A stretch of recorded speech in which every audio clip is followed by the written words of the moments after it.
My dinner goes up in smoke. Word of the bathroom incident spreads immediately. Wherever I went, campers pointed at me and murmured something about toilet water, or maybe they were just staring at Annabeth, who was still pretty much dripping wet.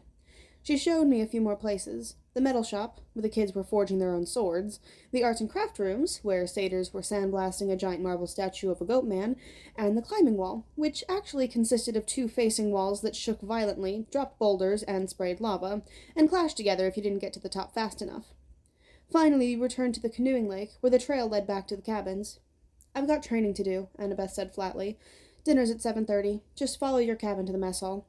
"Annabeth, I'm sorry about the toilets." "Whatever. It wasn't my fault." She looked at me skeptically, and I realized it was my fault. I made the water shoot out of the bathroom fixtures. I didn't understand how, but the toilets had responded to me. I had become one with the plumbing.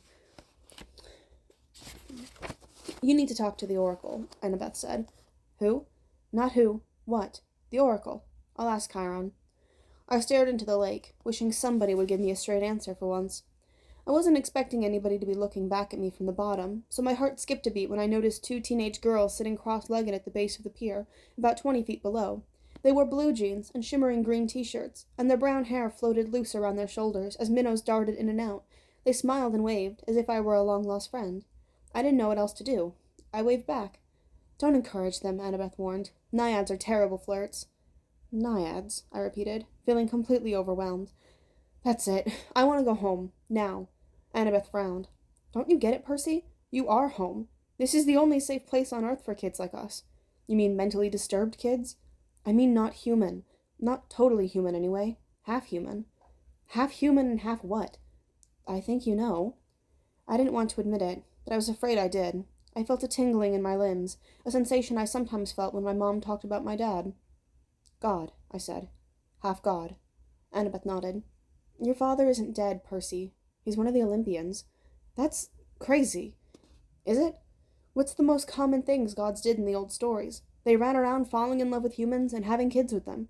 Do you think they've changed their habits in the last few millennia?" "But those are just—" I almost said myths again. Then I remembered Chiron's warning that in 2,000 years I might be considered a myth. "But if all the kids here are half-gods—" "Demigods," Annabeth said. "That's the official term. Or half-bloods." "Then who's your dad?" Her hands tightened around the pier railing. I got the feeling I just trespassed on a sensitive subject. "My dad is a professor at West Point," she said. "I haven't seen him since I was very small. He teaches American history." "He's human." "What? You assume it has to be a male god who finds a human female attractive? How sexist is that?" "Who's your mom, then?" "Cabin 6. "Meaning?" Annabeth straightened. "Athena, goddess of wisdom and battle." "Okay," I thought. "Why not?" "And my dad?" "Undetermined," Annabeth said. "Like I told you before, nobody knows. Except my mother. She knew." "Maybe not, Percy. Gods don't always reveal their identities." "My dad would have. He loved her." Annabeth gave me a cautious look. She didn't want to burst my bubble. "Maybe you're right. Maybe he'll send a sign.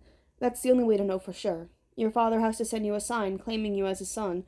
Sometimes it happens." "You mean sometimes it doesn't?" Annabeth ran her palm along the rail. "The gods are busy. They have a lot of kids, and they don't always— Well, sometimes they don't care about us, Percy. They ignore us." I thought about some of the kids I'd seen in the Hermes cabin. Teenagers who looked sullen and depressed, as if they were waiting for a call that would never come. I'd known kids like that at Yancey Academy, shuffled off to boarding schools by rich parents who didn't have the time to deal with them. But gods should behave better. "So I'm stuck here," I said. "That's it? For the rest of my life?" "It depends," Annabeth said. "Some campers only stay the summer. If you're a child of Aphrodite or Demeter, you're probably not a real powerful force. The monsters might ignore you, so you can get by with a few months of summer training and live in the mortal world the rest of the year. But for some of us, it's too dangerous to leave. We're year-rounders. In the mortal world, we attract monsters. They sense us. They come to challenge us. Most of the time, they'll ignore us until we're old enough to cause trouble, about 10 or 11 years old. But after that, most of us demigods either make their way here or they get killed off. A few manage to survive in the outside world and become famous. Believe me, if I told you the names, you'd know them. Some don't even realize they're demigods, but very few are like that." "So monsters can't get in here?" Annabeth shook her head. "Not unless they're intentionally stalked in the woods, or specially summoned by someone on the inside." "Why would anyone want to summon a monster?" "Practice fights, practical jokes." "Practical jokes?" "The point is, the borders are sealed to keep mortals and monsters out. From the outside, mortals look into the valley and see nothing unusual, just a strawberry farm. So you're a year-rounder. Annabeth nodded. From under the collar of her t-shirt, she pulled a leather necklace with 5 clay beads of different colors. It was just like Luke's, except Annabeth's also had a big gold ring strung on it, like a college ring. I've been here since I was 7, she said. Every August, on the last day of summer session, you get a bead for surviving another year. I've been here longer than most of the counselors, and they're all in college. Why did you come so young? She twisted the ring on her necklace. None of your business. Oh. I stood there for a minute in uncomfortable silence. So, I could just walk out of here right now if I wanted to? It would be suicide, but you could, with Mr. D's or Chiron's permission, but they wouldn't give permission until the end of the summer session unless... Unless? You were granted a quest, but that hardly ever happens. The last time... Her voice trailed off.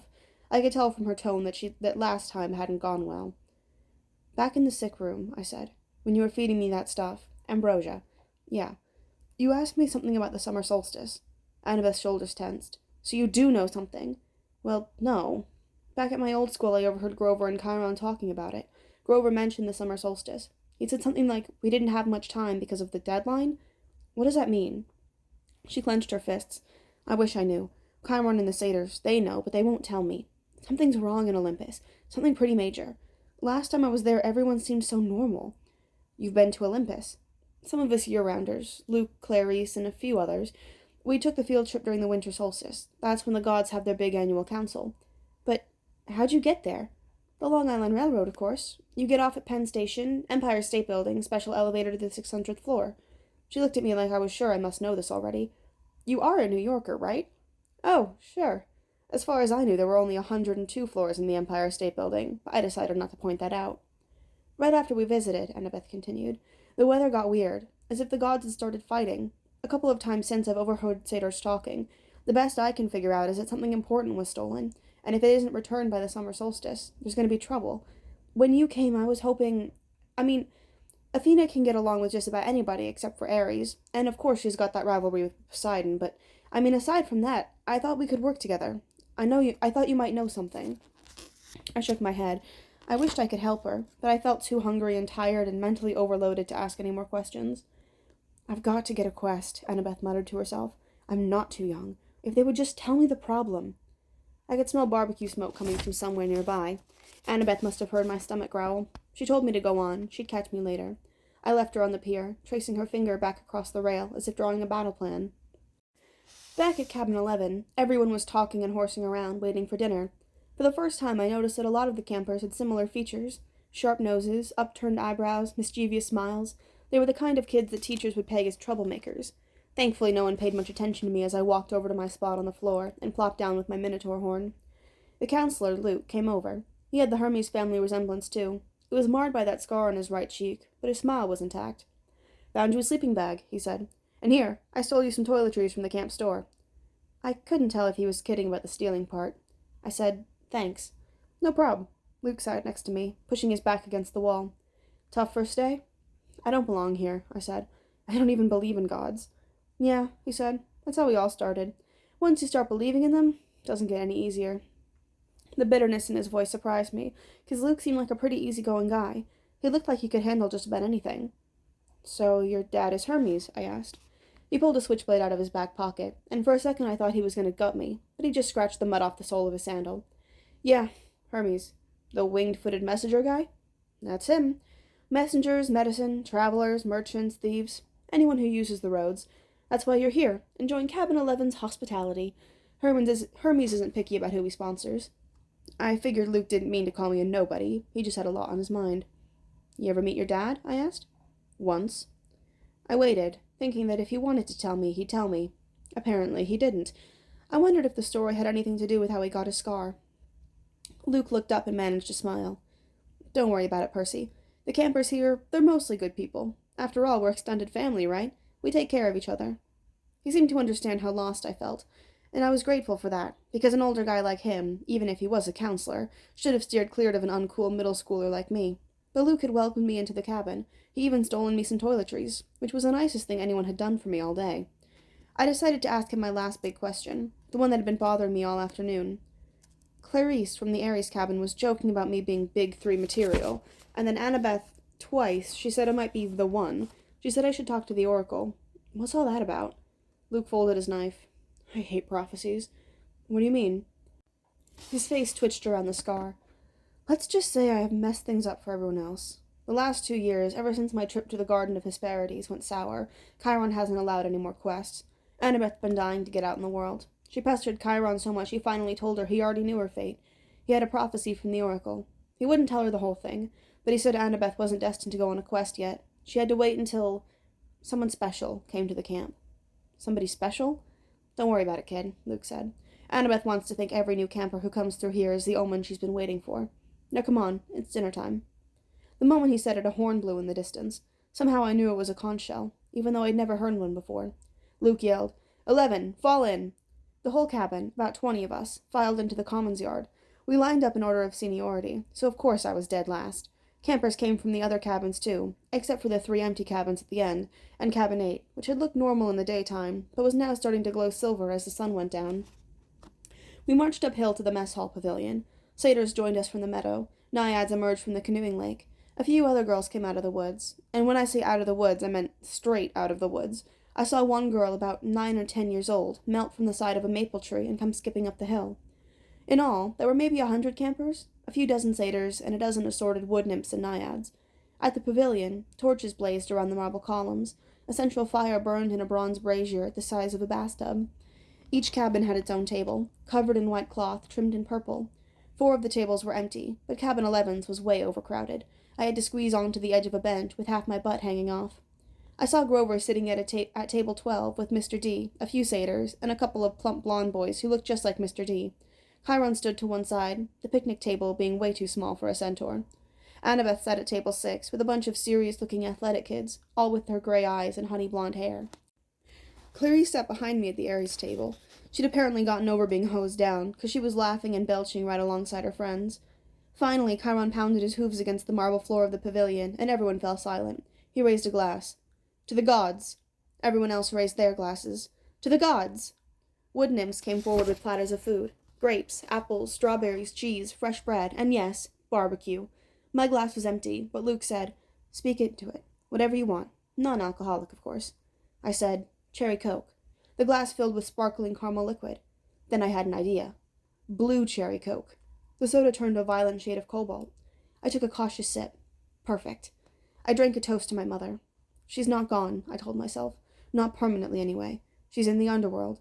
And if that's a real place, then someday... Here you go, Percy, Luke said, handing me a platter of smoked brisket. I loaded my plate with what was about to take a big bite, when I noticed everyone getting up, carrying their plates towards the fire in the center of the pavilion. I wonder if they were going for dessert or something. Come on, Luke told me. As I got closer, I saw that everyone was taking a portion of their meal and dropping it into the fire. The ripest strawberry, the juiciest slice of beef, the warmest, most buttery roll. Luke murmured into my ear, Burnt offerings for the gods. They like the smell. You're kidding.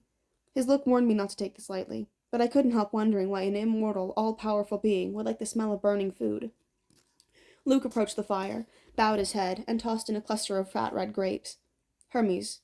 I was next. I wished I knew what God's name to say. Finally, I made a silent play.